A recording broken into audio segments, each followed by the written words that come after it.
एक ऐसे व्यक्ति को इस पद पर आसीन किया जिसने एक गर्भवती महिला के बलात्कारियों की रिहाई पर अपनी सहमति व्यक्त की, खुशी जताई।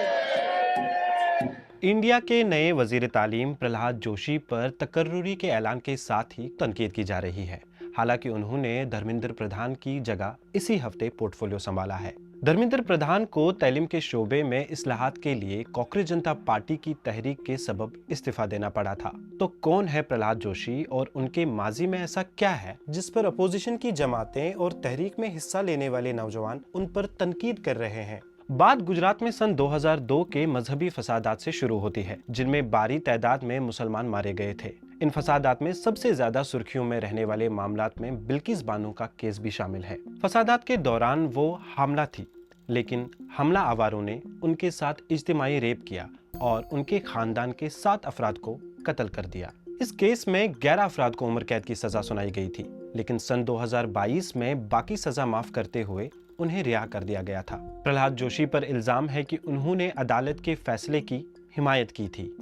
इस फैसले पर जब न्यूज चैनल एनडीटीवी ने प्रहलाद जोशी से सवाल किया था तो उन्होंने कहा था, जब हुकूमत और मुतल्लिका अफराद फैसला कर चुके हैं तो मुझे इसमें कुछ भी गलत नहीं लगता, क्योंकि ये कानून के मुताबिक अमल है। उन्होंने ये भी कहा था कि जिन सजा याफ्ता अफराद ने जेल में काफी वक्त गुजार लिया हो, उनकी रिहाई का निजाम कानून में मौजूद है। बस यही इल्जाम कांग्रेस लीडर और रुकने पार्लियामान प्रियंका गांधी ने पार्लियामेंट में भी अपनी तकरीर में दोहराया। प्रधानमंत्री महोदय जी ने नया शिक्षा मंत्री चुना, एक ऐसे व्यक्ति को इस पद पर आसीन किया जिसने एक गर्भवती महिला के बलात्कारियों की रिहाई पर अपनी सहमति व्यक्त की, खुशी जताई।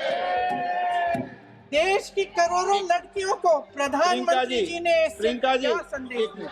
लेकिन प्रहलाद जोशी ने ऐवान में प्रियंका गांधी के इल्जाम को मुस्तरद करते हुए उनसे माफी मांगने का मुतालबा किया।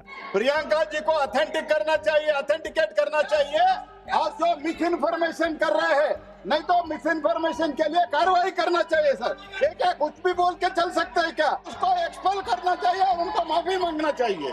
बाद में राहुल गांधी ने कहा, after all these young people were protesting about the education system, And so many girls, are protesting. They've been beaten, they've been thrashed. The BJP puts a man who is a defender of rapists. हमने इस बारे में सामाजिक कारकुन कविता कृष्णन से बात की तो उन्होंने कहा कि नए वजीर तालीम की तकर्रुरी को देखकर यही लगता है कि उनके पास वजीर तालीम के लायक कोई शख्स है ही नहीं। प्रहलाद जोशी कम उम्री ही से सियासत में दिलचस्पी रखते थे और बीजेपी को नजरियाती सिमत फराहम करने वाली तंजीम आरएसएस से वाबस्ता रहे हैं। उनके सियासी सफर का आगाज सन 1990 की दहाई के अवाइल में कर्नाटका के हुबली ईदगाह मैदान तनाज़े से हुआ था।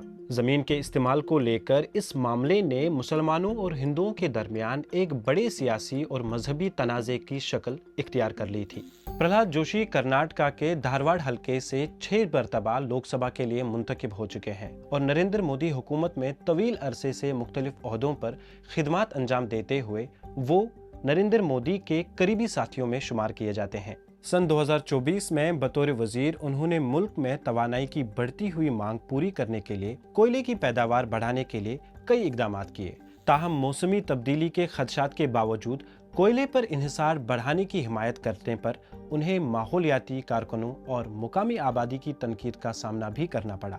बहैसियत वजीर तालीम उनके सामने सबसे बड़ा चैलेंज इम्तिहानी निज़ाम पर नौजवानों का एतमाद बहाल करना होगा, क्योंकि धर्मेंद्र प्रधान के खिलाफ चलने वाली तहरीक की बुनियादी वजह भी यही थी।